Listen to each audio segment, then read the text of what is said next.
So do you guys have any idea about CI/CD? Like what is CI/CD? Why we are going to learn this CI/CD? Any idea? I have the general idea that in large scale projects, a lot of people are working, and once if we want to use the agile method, so we have to do the continuous integration. So if we don't do it continuously, and if people are working, and if the version of the, let's say, software is next, but the developers who were working was on the previous version, so when they try to make a pull request, it's not going to be compatible. So that's why we need a system so that it is continuously checked and the work is done in small parts so that there is no issues. Okay. So great explanation. So first of all, let's talk about the agile. Do you guys have any idea about the agile? What is agile? Anyone? Yeah, agile is a integration process where all the development process is goes will go simultaneously. Like we should not wait for one after another. So all the process like testing, building, everything, all the process will go simultaneously. I Okay. guess. Yeah. And there is Others? no hesitation to go back. Okay. And others? Do you have any idea of agile or the CI/CD? Yes, Manish, I do. Okay. So tell me about agile. Like what is agile? So, so, uh, as per my understanding, before, so, the before people used to have waterfall. Okay. So that time, so it's getting late for everything. I mean, Okay. So what is waterfall actually? so waterfall will be like, mm, so give me a minute. Okay. No issues. Let me give you the whole No, no, no. explanation. I'll tell you. I'll explain you. Okay. So it So means the word is in waterfall your will be mind. like, no, no. Just now I wake up, Manish. I Okay. was Okay. sleeping. Yeah. So the thing is, waterfall is like the process which is continual in a step by step process. So once the developer is, develop the code and it will goes for testing, and then there is some process from start to end. So Okay. I All think right. that's waterfall. Okay. Mhm. So let me give you the more brief into this concept. So basically, waterfall or agile, whatever we say, these are software development life cycle models, or we can say software development life cycle, SDL. Yeah. Now, when we talk about the software development life cycle, first of all, why there is a requirement of a life cycle or the software development life cycle? Because when we talk about achieving a target, what you guys do in your real life, like forever you have a target to become a DevOps, what you guys do? Initially, you guys plan for that target, right? Then you guys start working on that particular, like starting working on the phases. After completing the phases, you are moving forward to your goal, and in the ending, you are at the point where you are going to achieve your goal, right? So similarly, we do the similar kind of process in developing these softwares, where initially you have a requirement. By taking that requirement, you prepare a plan. After getting into the plan or preparing the plan, you start development in it. Okay. So the software development life cycle, this process or this concept is basically for the developers. Earlier, whenever you guys have gone through the subject software engineering, there's basically a subject called software engineering in the engineering degrees in India or in any other country, right? And we have lots of books in that on that software engineering. So software development life cycle is a process in which we actually plan or we define the steps of developing a software. It's a, you can say, a formal way to develop a software which was being used by the lots of organizations in the world. Now, as you know, everything that is introduced in the market or that is introduced right now in the market will going to be outdated in the future, because in the future we are going to get few latest features, latest updates in every process and in everything, right? We know that. Similarly, when the waterfall model was introduced, it's also a software development lifecycle model. When the waterfall model was introduced, at that time, that was the only model that helped us to prepare a plan or a way to develop these softwares. That was the only thing. After working on the waterfall model, they understand that this model is taking too much time, and customers are not that satisfied even after following a regular process, because there were few disadvantages in that particular model. What was that model including? Like the SRS, software requirement specification, where they took the requirements of the client, then they started developing, they performed the test, they gave the sample to the that particular person, the person asked for the sample. In that particular process, they were not able to deliver the sample because their process say that you have to complete the whole development. At the ending, you can show them that this is our product.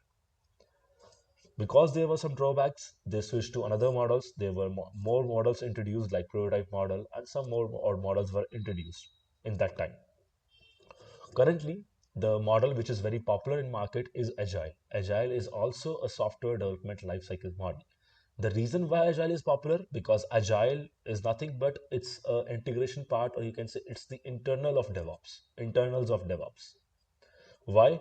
Because DevOps, the core of the DevOps is Agile. You cannot work without Agile in DevOps. You should know like how Agile process goes. What is the working of Agile? Because Agile is the core, or you can say structure of a DevOps program or a DevOps concept. Now, what we do in Agile, the major benefit of Agile was that you can give the delivery, or you can deliver the software to the customer at a very low time period, right? For example, if somebody was working on a waterfall model, he may take 1 year to develop a project, and when it comes to the Agile, the product can be developed in 1 month or a 2 month. So Agile was this much smoother, and also the cost in Agile was very, very low. Now, what I mean by cost is, first of all, a time also comes under the cost. Why time comes under the cost in the software development? Because you're not the only one who is going to work on that particular project, right? Multiple people will be working on that project. Every person's salary comes as a cost in that particular project. Okay, so if it takes too long time, that means the cost will increase, definitely increase. And if it takes very low time, that means the cost will also reduce. Also, the components, the products that we are going to implement in that particular project are very less as compared to, or cheaper as compared to, the waterfall model. Or also, manpower is very cheap in Agile as well, because here most of the automation we are going to implement, because DevOps also includes the automation, and in the same process we are going to implement the automation. Okay, I guess you guys got the understanding of Agile and waterfall. Nothing, they are just a, you can say, theoretical life cycle models which are introduced in these concepts. Nobody is going to ask you like explain me the whole Agile process at once, give me the definition of Agile. They may ask about the difference between the Agile and waterfall model. You guys can clearly see that this is the difference. Waterfall was taking too more long time, and in Agile we can do the work at very short term of time.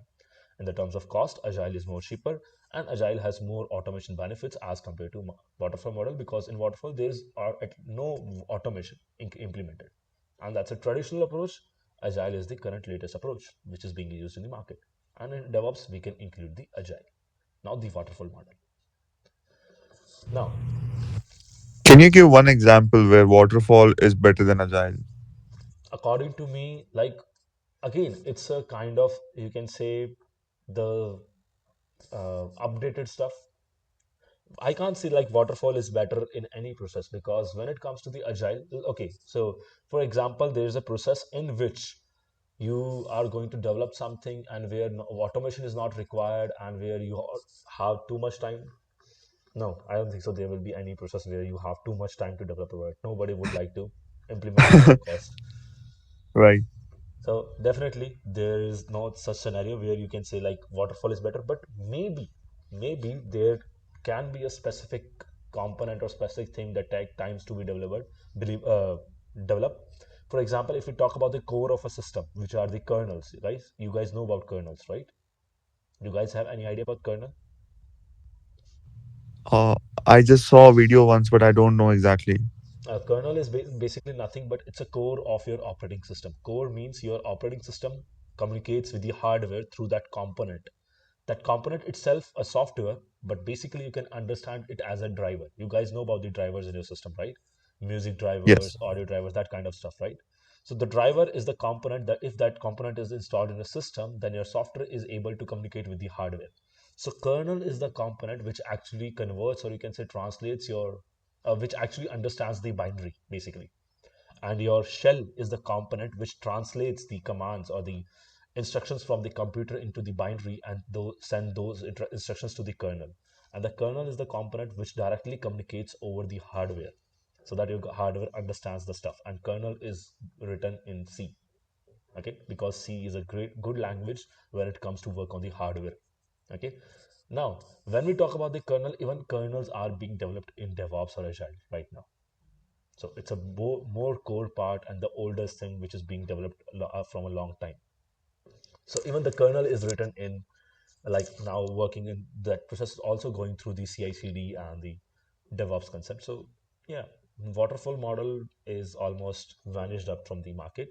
Right now we have agile. In future we may have any other model, because agile also has some drawbacks when it comes to the higher development cycles. Because when it comes to the CI/CD, when I'm going to explain you the concept, you will understand, like, here we they can be a draw here we may have some drawbacks. Okay. All right, so let's directly jump to the CI and CD. Now, CI means continuous integration. Okay, both C means continuous. Continuous means it will be keep happening. It will be going continuously. There will be no stop there.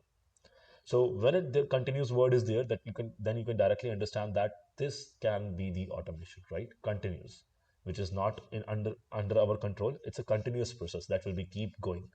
There is no stop there. That's why we call them continuous integration. And you can say CD as a continuous delivery or continuous deployment. Now, I said two words, delivery and deployment. I will explain both the terms. Let's first talk about the continuous integration. Okay.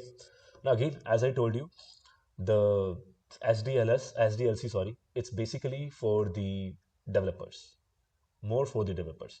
For the DevOps, the process is like, if you are working on Agile, then you have certain tools like Jira to manage the boards so that the process can be tracked.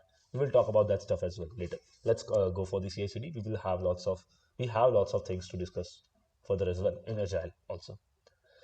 So first of all, there is a tool called Git. So before I go further, move forward, do you guys have any idea about Git? I guess you have the idea of Git. Yes. Version control. Exactly. Git is known as VCS, version control system. Also, we call it as SCM, source code manager, something like that.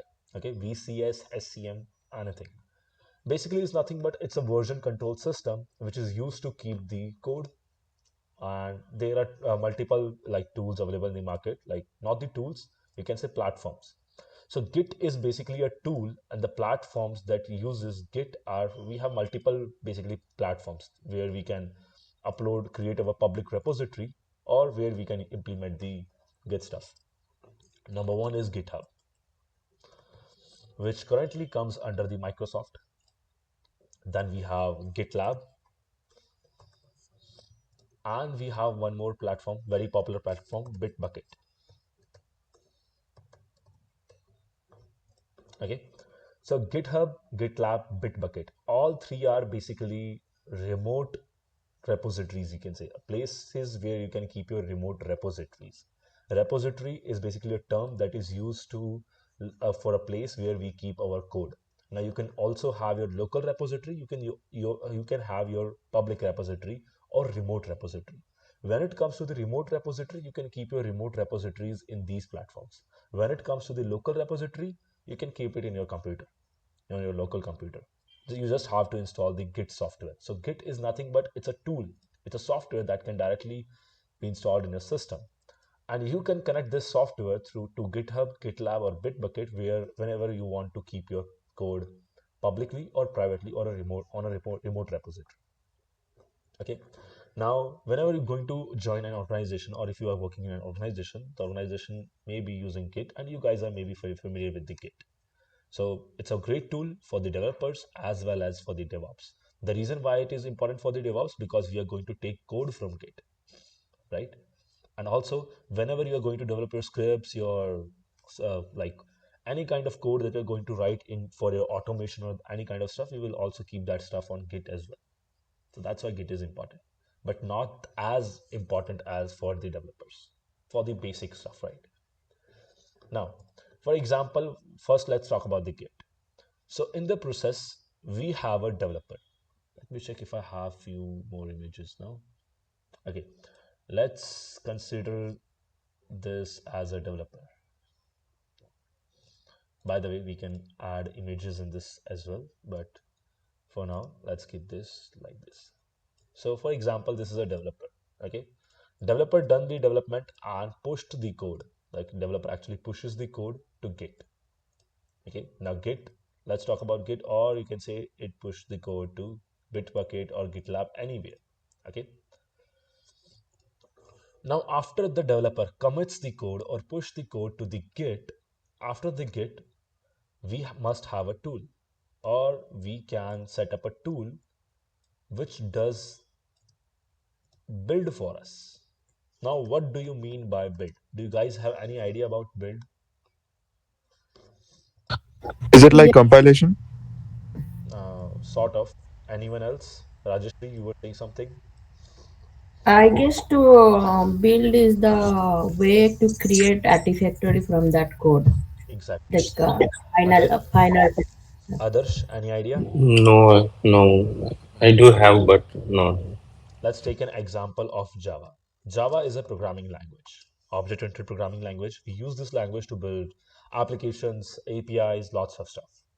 Now, when we talk about Java, whenever you write a code in Java, if you want to deploy a code, if you want that your code should be accessible publicly, for example, it's an API, right? Application Programming Interface. You want to deploy that API on a web server program, like we used Nginx. Similarly, for specifically for Java, we have a web server called Tomcat. It's by Apache basically, but yeah, it's specifically for the Java. Now, when it comes to build the API on Java, so we have a tool called Maven. Okay, Maven is a tool which actually builds the Java code. Now, why there is a requirement to build the Java code? Because you cannot run your code directly. First of all, you have to create an artifact so that that card artifact can be executed or deployed on a server. Okay, so by using Maven, you perform the build process. Maven is a tool which helps you to build the code. Now, what happens in this build process? Compilation and creating the artifact, and also few unit tests can be performed in this process. Okay, few tests can also be performed. You can say compilation, debugging is done in this build process. Now, when the code is compiled, one artifact is generated. That artifact can be a jar file or a war file. Jar/var, depending on the development, right? The artifact is created. Okay, now when the artifact is created, okay, through this build process, this was the build process, we use the Maven tool. Now build is done. Okay, till here build is done, we got the artifact. After creating the artifact, there is another process which is very important. That process is known as testing. Now here, if I'm talking about the CI part, the testing should be automated testing, not the manual testing. Now for particular Java, we have a tool called JUnit. We also have multiple tools, like JUnit is basically used by the developers to test the Java project. And depending on the developers, like if developers wants to use any other testing tool, yeah, there are multiple testing tools that can be implemented in automation as well. So here the testing is done. Now there are multiple types of testing. Number one is unit test, which is the initial testing in which the developer has written some test cases which are implemented to the code to test the functionality of the code. Okay, so it's basically a development process. So what happens whenever a code is developed?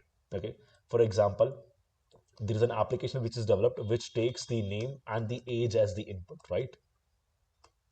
Now, when you compiled the application, there was no error in the compilation, because in the compilation as well, the debugging process is done. That's why the code is compiled. If there was any error in the code, syntax error, the code will not be compiled. So in the build, basic test is done. Now, when it comes to the unit test, we send some dummy values here. Okay, we send some dummy values here and test the functionality. Is it working or not? Now, for example, if somebody sends the dummy values in this test case, like we put the test cases in the test unit testing, and if the test cases are passed, that means unit testing is done. And if there is some error, we'll get the error in the testing phase. Now, after the testing, unit testing, there is also another type of testing which is called, you can say, style testing. Now, what is the meaning of style testing? You can say a way of writing the code. Okay, it's also like very serious, or I can say very different kind of testing. You may haven't heard about this, or you can say testing the smell of the code. Okay, why I called it smell or style? Because for example, if you are a developer, basically you are not a developer, but if somebody is a developer, he must be writing the code. Okay, now code quality also matters. What code quality? That, for example, there are few rules which are made for the developers, that whenever you're going to create a function, use camel casing. Okay, whenever you're going to define a variable, use the naming, follow the naming conventions. Now in this concept, there are few things like using camel case and the casing stuff. Do not use too much comments together, or if you are using multi-line comment, use triple, like what was that, exclamation mark or that kind of stuff. So these kind of things are implemented in this styling. If somebody is not following that concept, then it will also give some errors. So testing the style, the way of writing the code, it also comes in this testing. But yeah, some people don't implement this, and some people who are very strict to their code, like the code quality should be very great, they also test this. Also, if somebody is using single code multiple times, he is not using function, that can also be checked. If somebody is using multiple loops, that can also be checked. So these kind of things, which are specifically for the developers, can also be checked in this testing concept. Sorry, Manis, I have one question. Yes, yes. Like, unit test used to be like we can do unit test in Maven, right? We can do that in Maven as well. That's not necessary that it will be done in Maven only. We can do that. As I told you, like few tests are also done in Maven. We have options to do the unit test in Maven as well.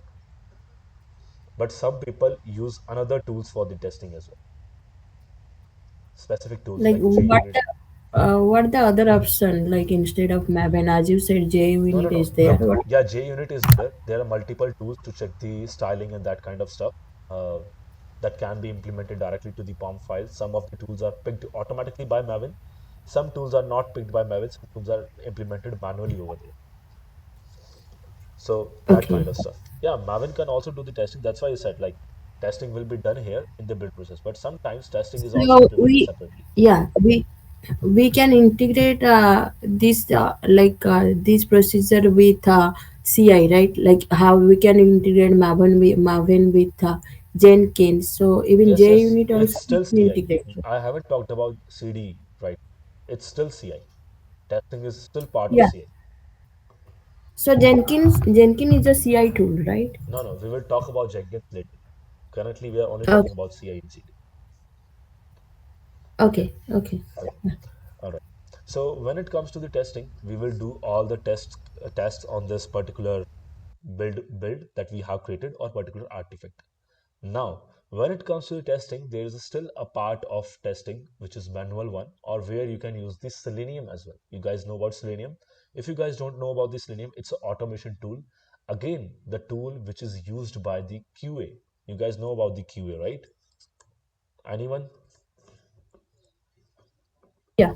Yeah. Quality analyst, right? So there Quality. is a person who actually Yeah. tests for the quality of the code. As I told you, the code quality matters.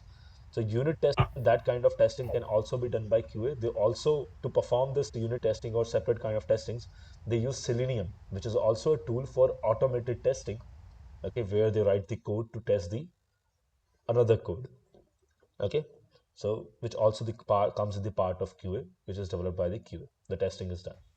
Now, So through Selenium, the unit test and code quality test both can be done. exactly, through Selenium, we can do multiple things. Basically, you can say that unit test is basically moreover, unit test is covered in Maven. But sometimes, whenever it is required, some people keep it separate. Like it depends on the preference, completely depends on the preference. Like I'm working in a project where I have multiple components. In one component, I am performing more unit testing with the Maven. In the second component, they are using a separate tool for that. So it's a completely preference, like what kind of like environment they want. Depends on the developer and the QA. It's not up to us. We just build the structure or architecture depending on the requirement. Our work is just to build the architecture depending on the requirement. Okay. Now, for example, unit tests and that kind of stuff is here. In the ending, we are going to get the output, the output. Now, this whole process comes under CI, including testing, where we only go the artifact, CI. Now, why we call it continuous integration? Because what will happen here, currently it's only integration. But when it will turn into CI, when the process is done automatically.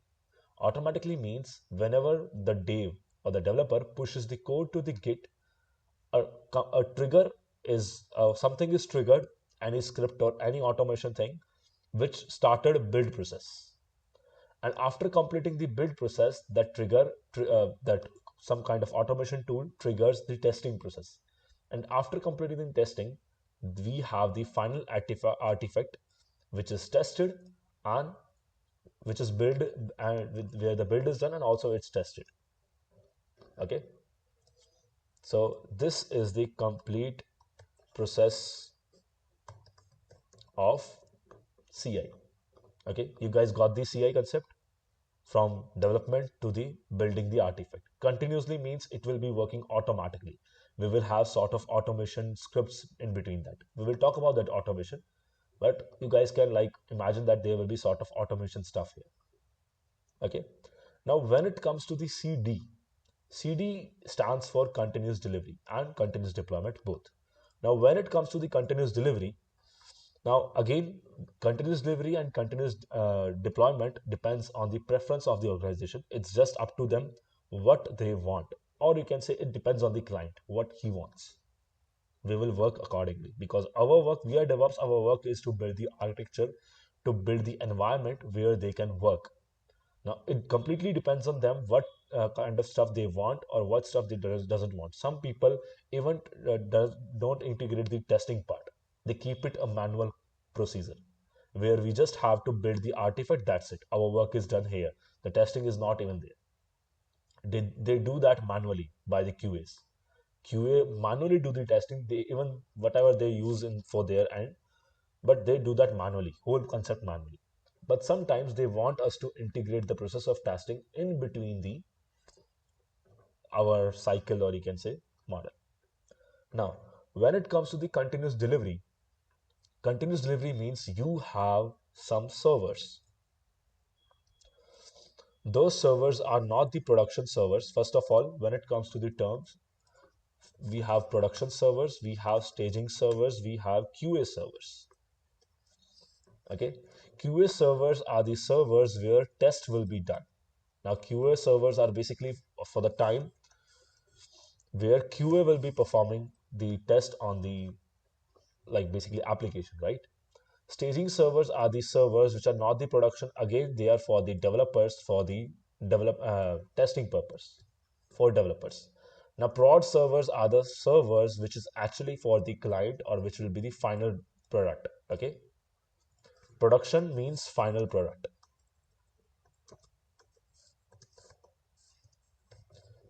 That means the final product will be deployed on the prod servers. So you can say we have three categories of server.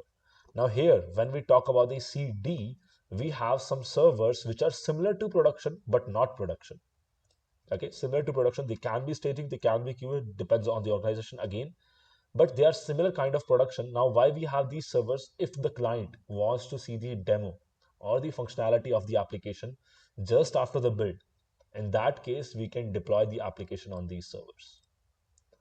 Deploying the application means putting the artifact on the place where the web server is installed. For example, the Tomcat is installed here, or Nginx or Apache, any kind of web server which can serve the application, and the application is placed over there. Because we are taking the example of Java, that's why I have written Tomcat here. Again, Tomcat is same as Nginx or Apache, a web server which actually serves the application over the web. Okay, now here the application is served here. Now they can just, the client can send the request and test the application like it's working fine or he's satisfied and with that and that kind of stuff. Okay, so this process where we have the servers where we are directly going to deploy the application just after the testing comes under the part of CD, means delivery part. Okay, any doubt? Yeah. Okay, So every time the artifact will be deployed in web server. it depends on the situation. Don't worry about that. We will be doing whole practicals. It's just up to you. You want to trigger next step, or you don't want to trigger the next step. You want to keep it stopped after the CI, or you want to perform the CD or not. It's just some companies even don't have CD concept. They just work with the CI. Why? Because they don't believe in the CD. They say we will build the product, then we will deploy it manually, or we will deliver it to the customer manually. We will not implement the CD automation. Okay. Again, it depends on organization to organization. It's not up to us. Our work is just to build the process according to the requirement. Okay. Now here, what we did, we directly delivered it to the client, and the client can directly check the work, and if he is satisfied, then it is done. Okay. But still, this is not production. No production. I can write here non, yeah, there's also one more environment called non-prod, which is separate from staging. Again, the name is non-prod, so you can say similar to prod, same as prod. Now you can consider it as the non-prod environment, non-prod env environment, which is similar to prod but not actually prod. Now this is one type of CD, which is continuous delivery. But when it comes to the continuous deployment, again remember, when it comes to the continuous deployment, we will deploy the artifact directly to the production server. Now this is the prod server,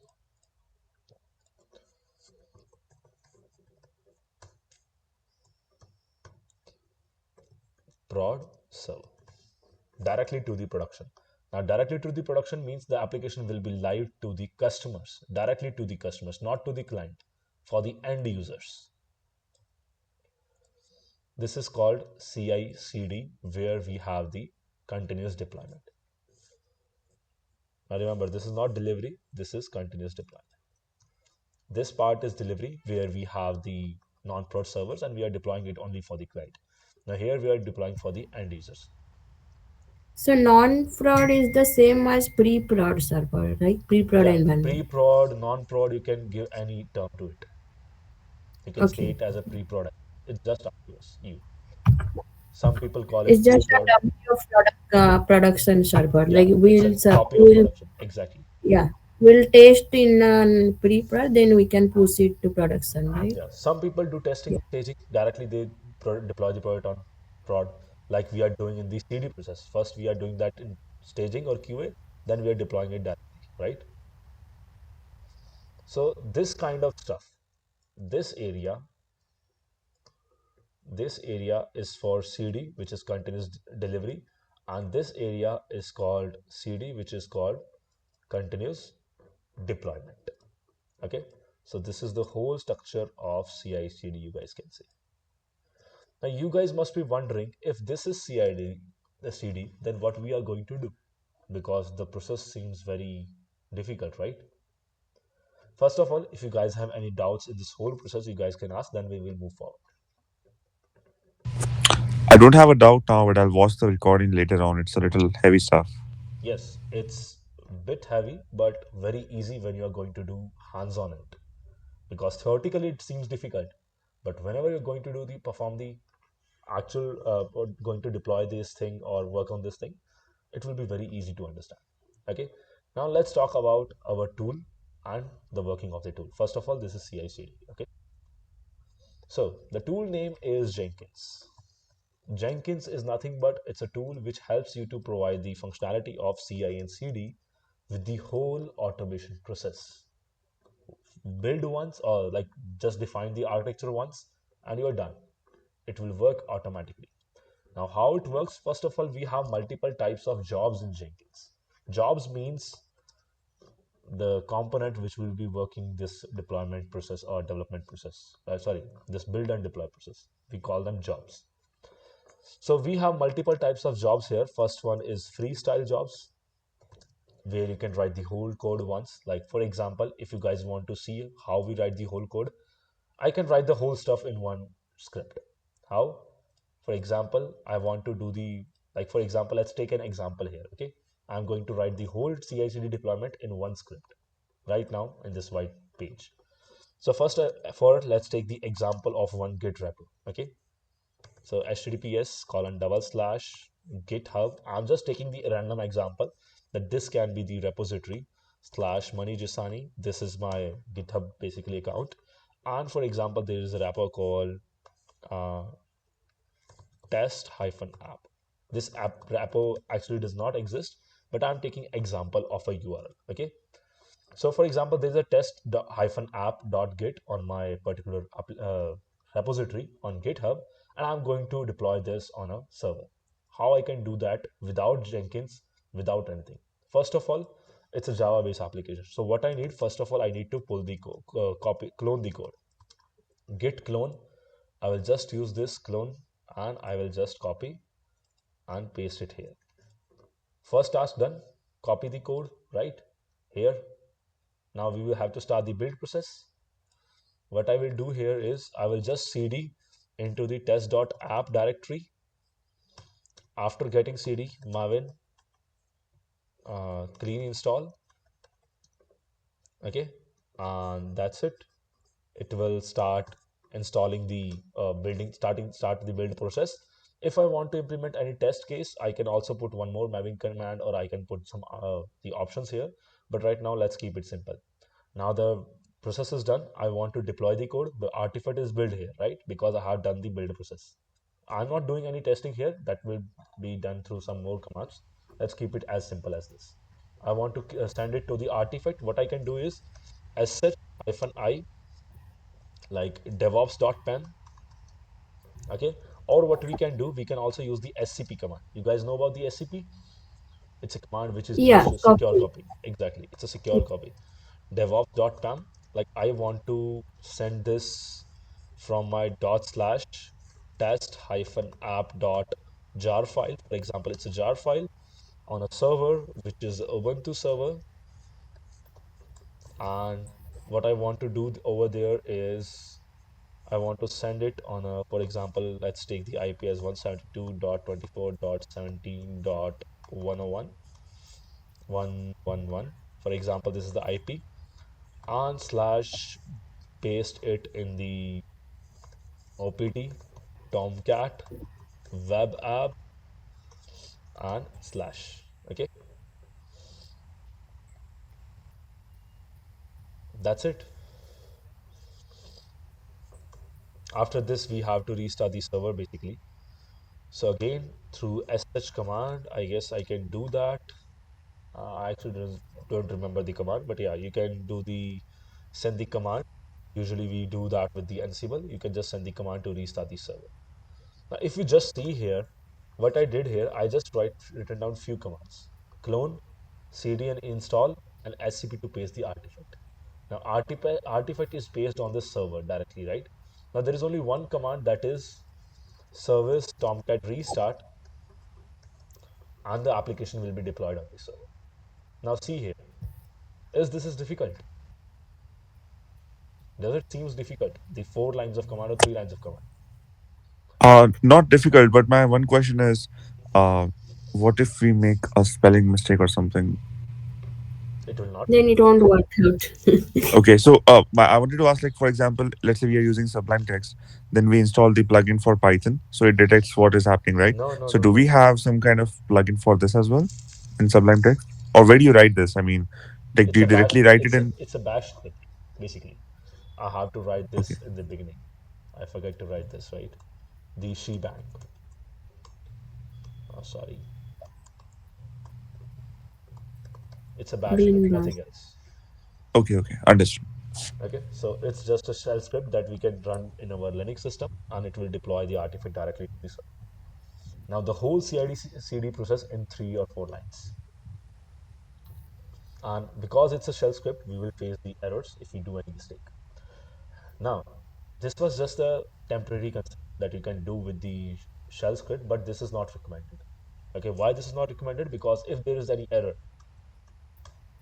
everything will be disturbed. You have to go there and debug the error. And if you have multiple steps, like testing is there, artifactory is involved to place the artifact, or you want to send the artifact to S3, any kind of work, if it is implemented here, then that can't be done with this shell script. It will be difficult to do that with the shell script. You can do that, but it will be difficult.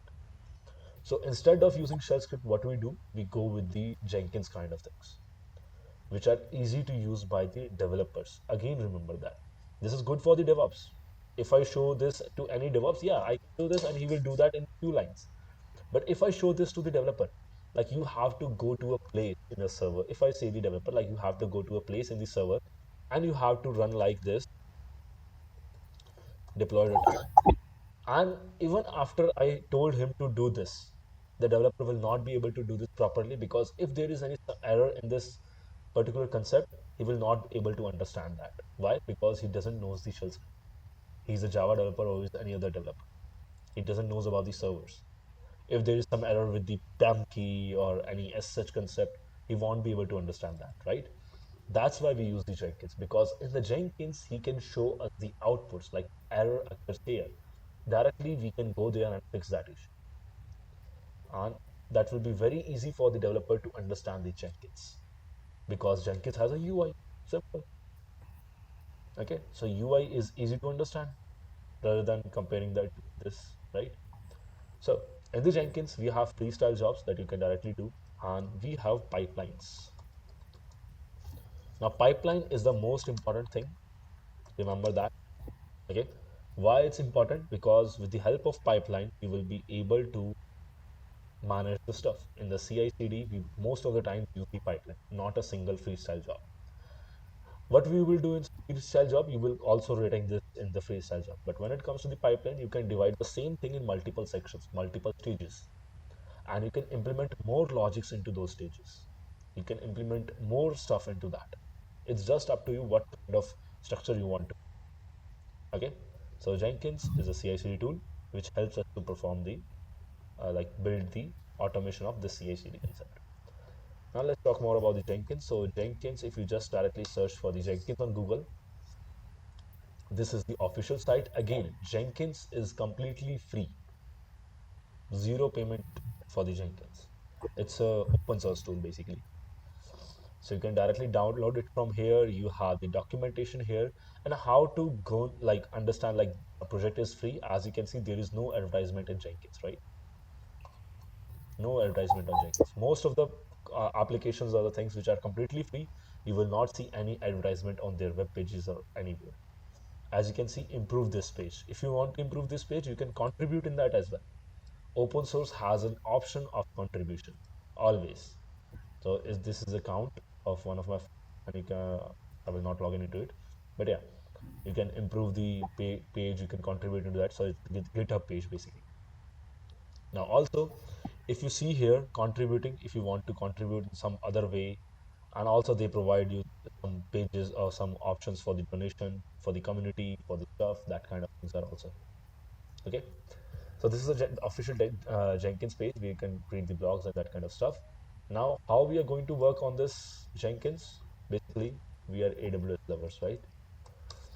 We will be starting our spinning up a server for Jenkins so that we can access the Jenkins through the UI. So installing Jenkins is a very good process. So it's a task for you guys. You guys have to install Jenkins manually.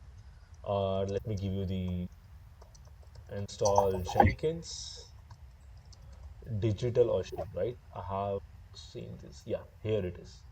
the 20, Ubuntu 20.0.4. Now, what you guys have to do, you guys have to spin up a server with Ubuntu 20.0.4, and you guys have to follow this process to install the Jenkins. Okay, I'm sharing this with you, this particular URL with you, and you have to set up the Jenkins manually. This is your task for today. Okay, just please copy the URL from this Google chat so that you guys can do that manually. Okay, So we'll set up Jenkins in a server like instance. yeah, in instance. Okay. Now I am going to the EC2 instance here. I hope there is no instance failure. And can we do this? Do you, you taught us in the previous lecture, like a few lectures before, that we can have that user profile something where you are writing the commands. So can we just write this and it will deploy automatically? Exactly. Oh, nice. But that will be difficult for you because here in this process all the commands cannot be automated. Some of the commands require user interaction. Okay, okay. Okay. So in my case, what I'm going to do is I'm going to take the shortcut to start the Jenkins server. What will be the shortcut? Because we are using AWS, we have the Jenkins AMI already available. So if you just go here and search for the Jenkins, hit enter,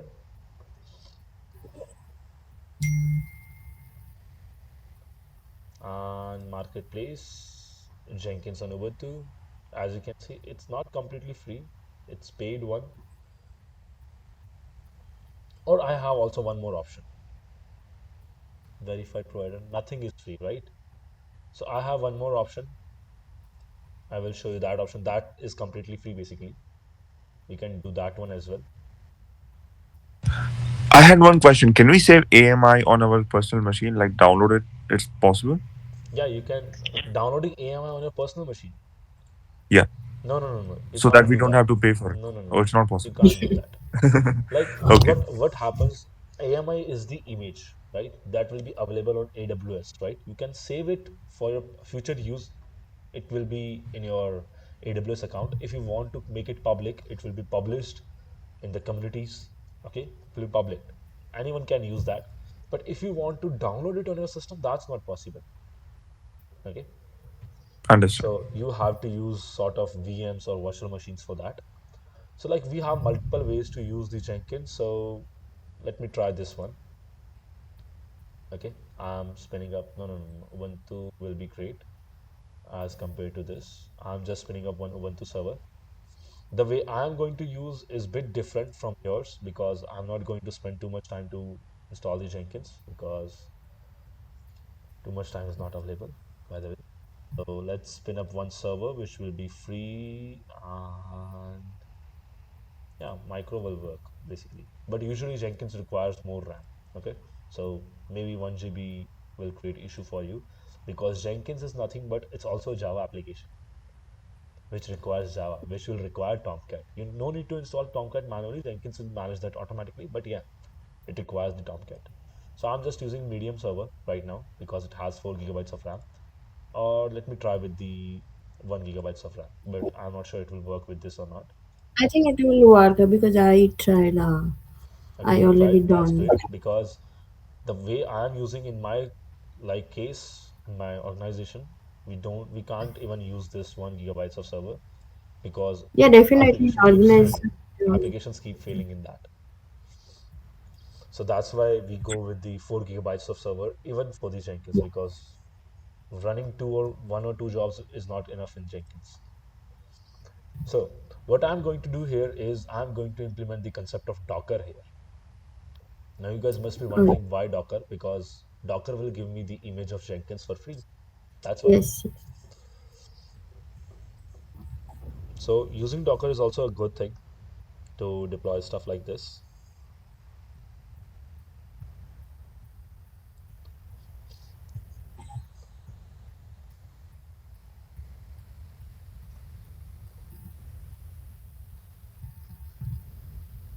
Okay, now it's in running state.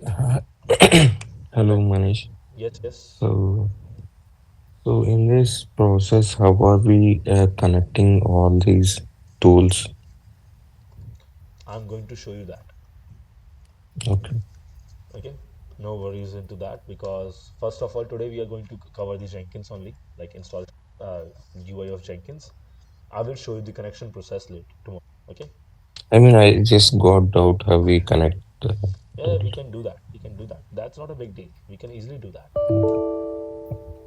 I mean, do we connect of all the tools under, one life cycle process Yes, yes, to make because it done? in Jenkins we have plugins. We are going to install the plugins.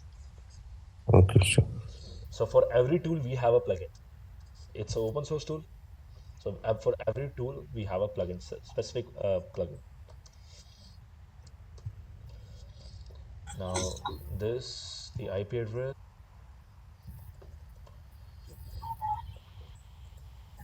Hope it works fine.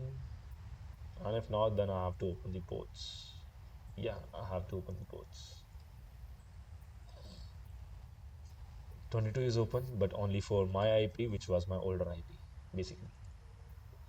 So this is the disadvantage of using a broadband connection, because if you're using a broadband connection which is working on NAT, that means the IP will be deleted. Now my new IP will be different. Let's say the rule. This is saved now. You have made no changes. Okay, so IP same. Then why it's not working? Maybe the knuckle. Let me check if it's the knuckle.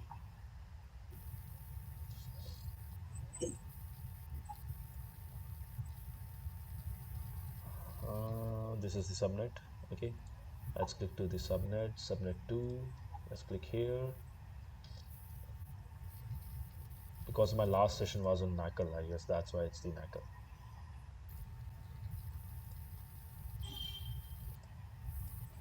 Uh, yeah, here it is. My NACL. As you can see, it says my NACL. That's why it's a custom knuckle, and there will be no port 22. Okay, two subnets here. In inbounds, 22 is open for public. Then why it's not allowing the... Oh man, sorry guys, I was trying to log in through the private IP. This happens when you work in an organization, or you're in your day-to-day life, you're connecting through a private IP.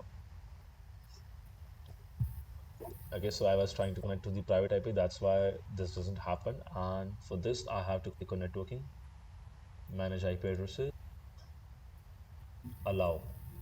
No, secondary, not the private IP address. I need the public IP address. Assign new IP address. No. I think you just disable that when configure the public IP address, Yes, I yes, guess. I was not able to enable that. I just skipped that in the configuration, and I have to see like from where I can attach network interface. Okay, so what we can do here is we can use the elastic IP now, because we were not able to attach the IP address. So I have to see like from where I can use the dynamic public IP address if I haven't implemented that in beginning. So what we can do is we can go with the elastic IP, right? So if we scroll down here, we have the concept of elastic IPs. Let's open this in new tab. Okay, let's allocate one IP address, US East 1. Go for this. It should be in the same region, availability zone as well, right? Yeah, Uh, so you switched one day maybe. US East 1B is here. Oh, 1B. Okay, all is are covering. Okay, so it's not for that particular thing. Allocate it. US East 1 will cover the 1B, right? So actions, associate elastic IP address, choose the instance. This is the instance, and associate it with the instance. Okay, now we have the IP address with the instance, and we got the public IP. Let's log in through this public IP. Now this IP is the static one, so that will help us as well. And now we will be able to log in to the server. That's it. So now we are in the server. First of all, we need to set up the Docker here. So I'm just going to write the few commands very quickly. Sudo su apt-get update.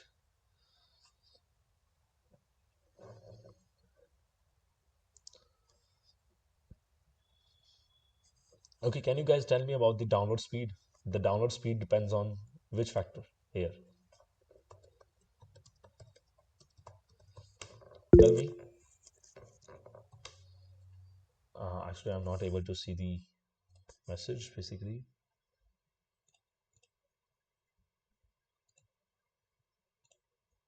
Huh? Hello, are you guys getting my audio?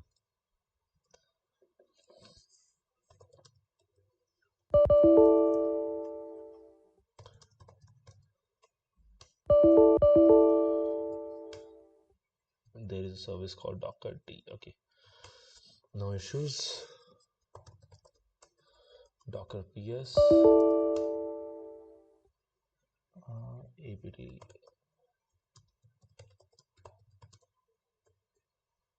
.io is also required.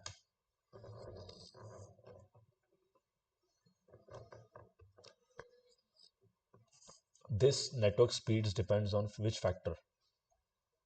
Anyone? Like I'm downloading this Docker, so my internet connection should be good or what? Rajeshri, Adarsh, anyone?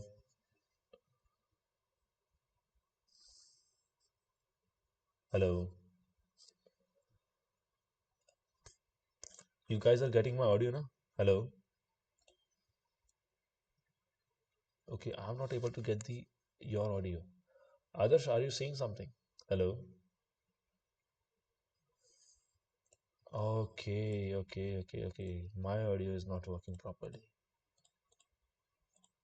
I can hear the audio, but not from your side. Yes, there is.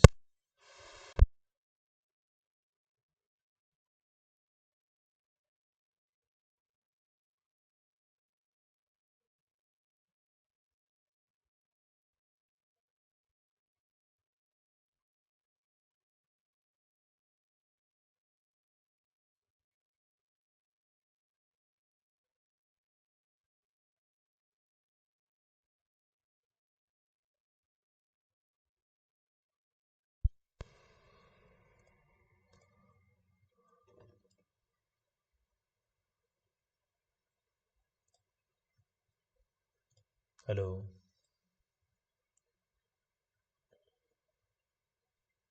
No, I still can't hear.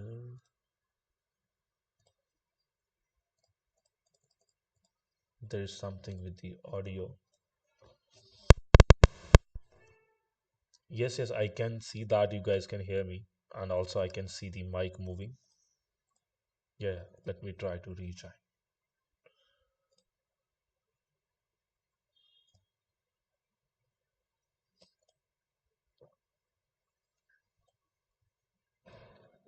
Hello. Still the same issue. Okay, let me try to fix something.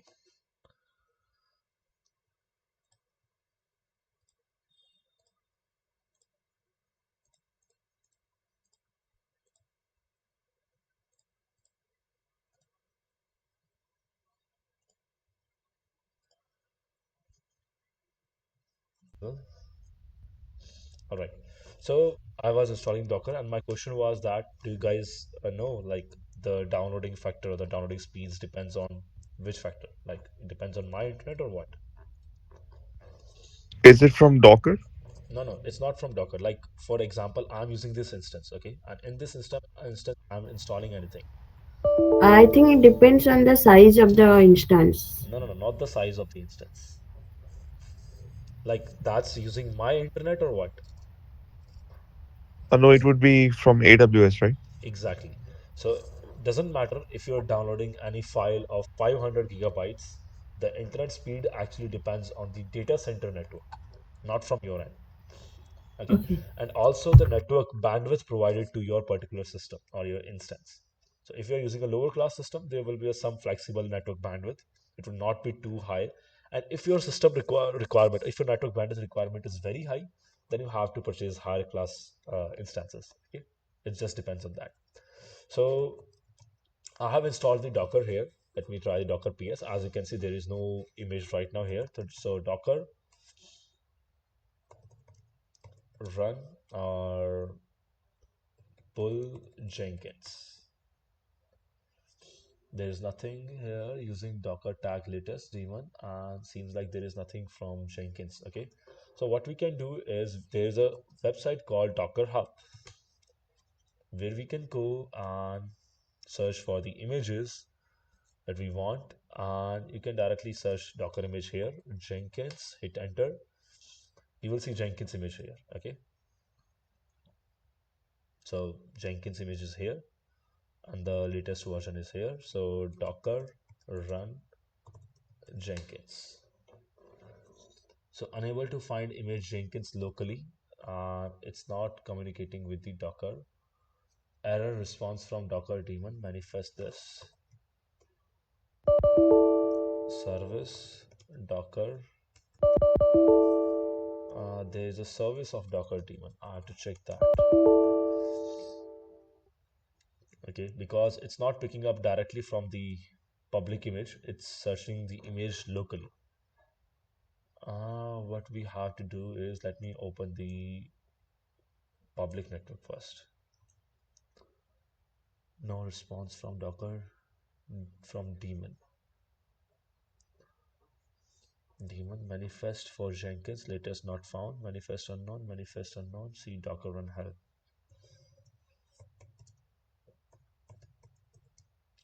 Even pull is not working, right? Docker pull Jenkins.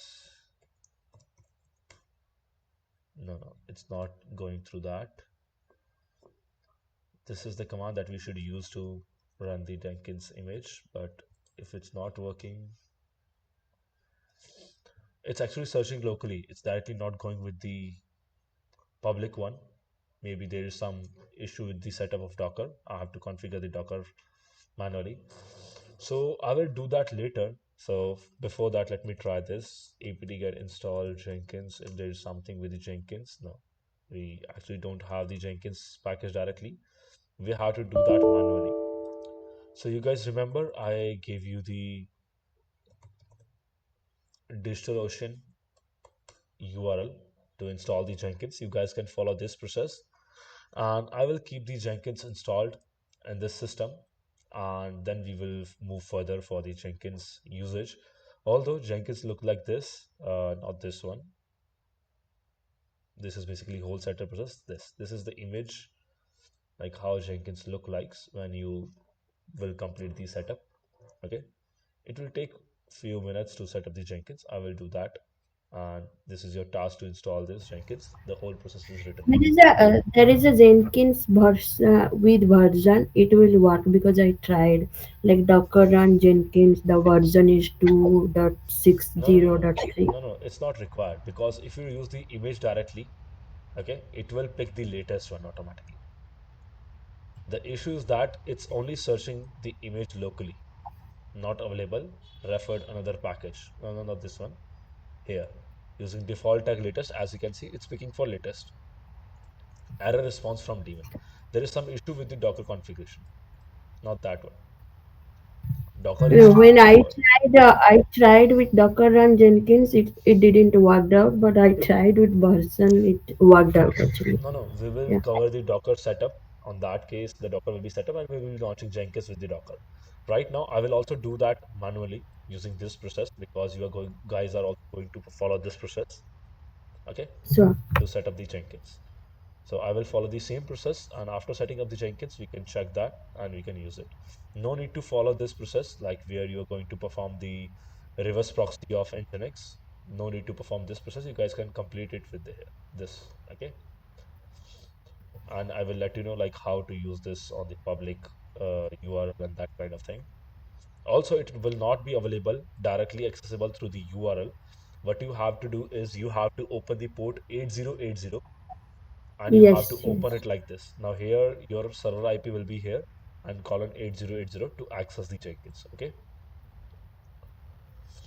So it's a process, and by this process you will guys will go through the Linux basic commands as well. Like few of the basic commands are mentioned here. So it's a good task for you guys to do over the Jenkins. Okay. So if you guys have any doubts related to the Jenkins installation, you guys can ask, or anything related to the CI/CD. We will cover the most of the Jenkins part tomorrow. No doubts for today. Okay. Adarsh, do you have any doubts?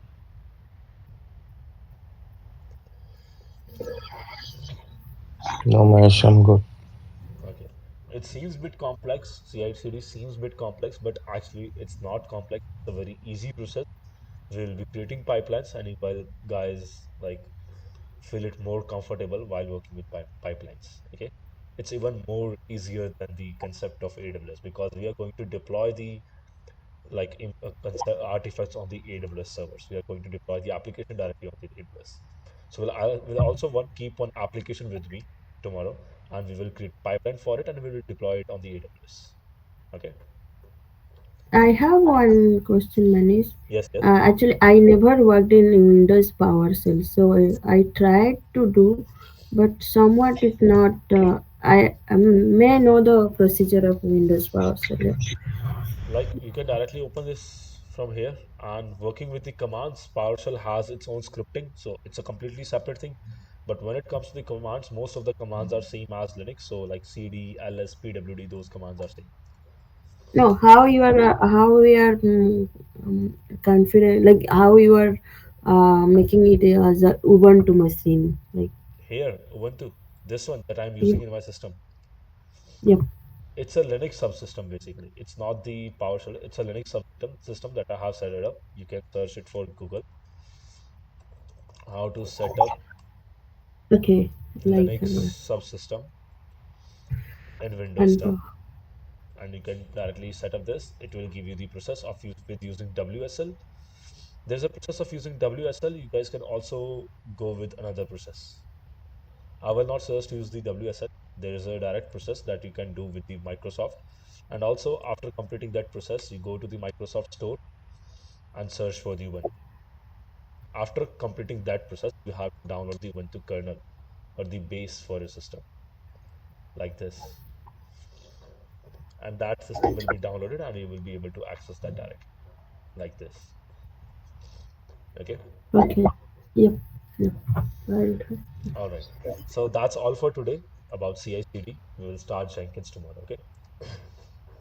Thank you. All right, guys. Goodbye. Thanks, Mahesh.